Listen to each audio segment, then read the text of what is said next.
Saudi আরবের জেদ্দাতে একটা জায়গায় একটা বয়লার ঠিক করতে এসেছি। এই বয়লারের বার্নারে সমস্যা। আসসালামু আলাইকুম বন্ধুরা, দেশ ও দেশের বাইরে যে যেখান থেকে ভিডিওটি দেখছেন, ইলেকট্রিক অ্যান্ড টেকনোলজি এই ফেসবুক পেজের নতুন আরেকটি ভিডিওতে আপনাকে স্বাগতম। আপনি যদি পেজে নতুন হয়ে থাকেন, দয়া করে পেজটি ফলো দিয়ে ভিডিওতে লাইক এবং কমেন্ট করে দিবেন। ভিডিওটি দেখা শেষে চেষ্টা করবেন ভিডিওটি শেয়ার করে দিতে, যাতে করে অন্য ভাইয়েরা দেখতে পারে, যারা সৌদি আরবে লন্ড্রিতে কাজ করে কিংবা কোনো না কোনোভাবে বয়লারের কাজ করে, বয়লার ব্যবহার করে, তারা যাতে দেখতে পারে। তো কথা না বাড়িয়ে চলুন দেখি প্রথমে এই বয়লারটার সমস্যাটা কি। তো আমি প্রথমে বয়লারটা চালু করব। দেখুন বার্নারটা চলতেছে, আওয়াজ পাইতেছেন। এ কি হঠাৎ করে বন্ধ হয়ে গেল এবং উপরে দেখুন এখানে ধোঁয়া আসতেছে, তার মানে বয়লারটা চলছে না, বার্নারটা চলছে না। তো এই বার্নারের সমস্যাটা কি? বার্নারের সমস্যাটা হলো আপনার সোজা কথা হলো যে বার্নারটা ভিতরের থেকে একটু ক্লিয়ার করে দিতে হবে।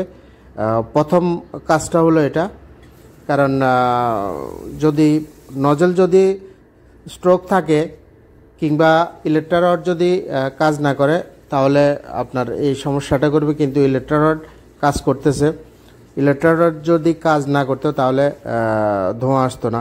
কিন্তু এই ক্ষেত্রে আরও কথা আছে, যদি বয়লার গরম থাকে তখন কিন্তু ইলেকট্রিক রড কাজ না করলেও কিন্তু কিংবা ইলেকট্রিক কয়েল ট্রান্সফরমার সেটা যদি কাজ নাও করে তাহলে কিন্তু ধোঁয়া আসবে। অর্থাৎ এটা সিস্টেমারি দেখতে হবে। তো যেহেতু খোলা হয়েছে, এই কারণে সব কিছু ক্লিয়ার করে দেওয়া ভালো। তো আমি দেখতেছেন যে প্রথমে নজলটা পরিষ্কার করে নিয়েছিলাম এবং এখন ইলেকট্রিক রডটা আমি ক্লিয়ার করে নিচ্ছি। আর এখানে যেই গায়দাটা আছে এটা আমি সুন্দরভাবে পরিষ্কার করে নিয়েছি। এখন সব কিছু ফিটিং করার পরে আমি বার্নারে এসেছি। বার্নারে ওই গায়দাটা আবার ফিটিং করে নিব, যাতে কোনো সমস্যা না হয়। কারো যদি কোনো প্রশ্ন থেকে থাকে তাহলে অবশ্যই প্রশ্ন করতে পারেন, কোনো সমস্যা নেই।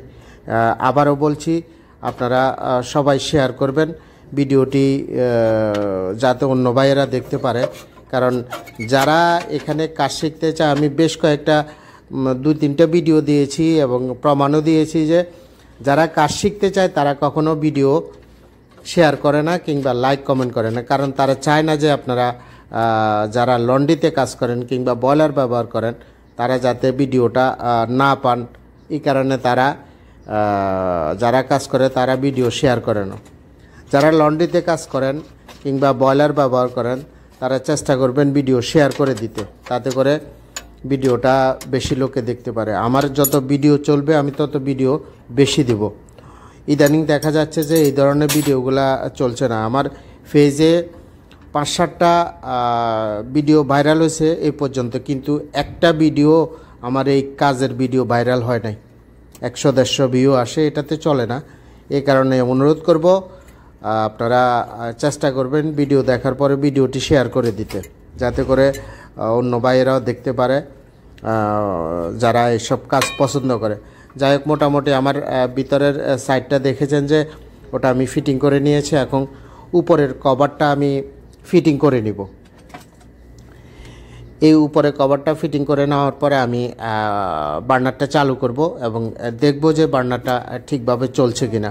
কারণ বার্নারের সব কিছু হিসাব কিতাবের মধ্যে আছে। আপনার বয়লারে যদি ভিতরে যেই পাইপটা আছে, বয়লারের ভিতরে মোটা পাইপটা যেটার ভিতরে আগুন মারে, এবং বার্নারের সামনে যেই পাইপটা, এই দোনোটা পাইপ যদি জ্বলে তাহলে সমস্যা।